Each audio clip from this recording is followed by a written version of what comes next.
Hi, Lana. It's Christina from The Outcome. It's so lovely to speak with you today. Congratulations on the amazing film. So, would you like to start by sharing what Look Into My Eyes is about and what people can expect while they watch it? Thank you for having me. Look Into My Eyes is about a group of psychics in New York City. And it's a film that begins by plunging you directly into witnessing these psychic readings. And over the course of the film, you begin to meet the psychics themselves and to learn that many of them have backgrounds as performers or creative people. They all have stories of loss and of grief that connect them.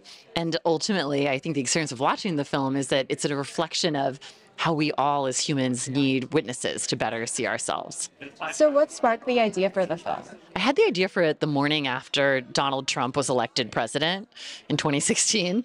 I was extremely depressed the next morning. I was lost, sad. I was waiting for a ride, and I saw this sign in the distance that said $5 psychic readings. And without even thinking and having never been to a psychic before, I just walked in. And I went into this little shop. There was a table and two chairs, but no one was there. But I sat down in one of the chairs, and as soon as I sat down, I had this sensation of looking in a mirror at my own internal state. Like, it felt like this flash of clarity, and I felt really emotional. Like, I could see all of my vulnerability at that moment, all of my pain at that moment. And I found it really powerful. At the same time, I kept thinking, why are you tearing up? No one's even here.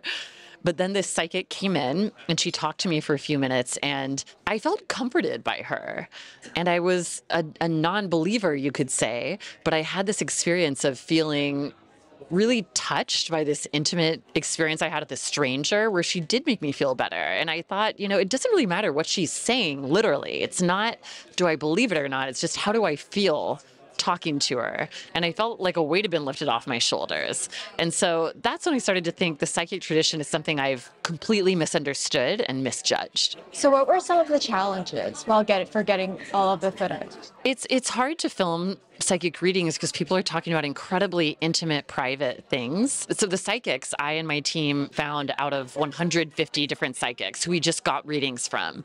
With the clients, I filmed during the pandemic in New York. So I sent people out all over the city to places where one might go during the pandemic, which was like a grocery store, outdoor locations like parks and farmers markets. And we set up these tables with signs that said free psychic readings. And so if someone approached the table and said, I want a free psychic reading, then the person sitting there would say, we're filming all of these sessions for a documentary. Is that okay with you?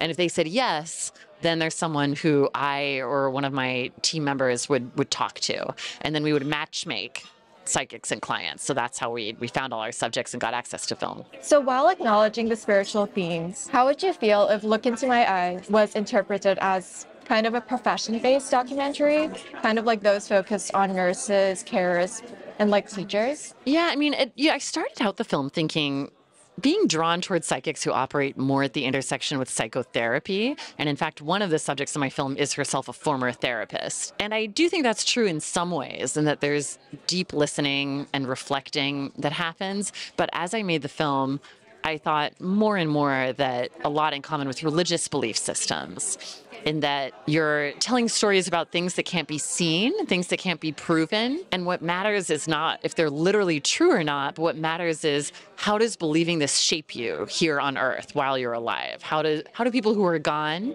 and things we can't see affect you? And does it help you cope or not? And just to finish things off, what's next for you? Working on a fiction project, actually. I wrote a script, so that's next. Looking forward to that. Thank you so much for your time. Thanks a lot.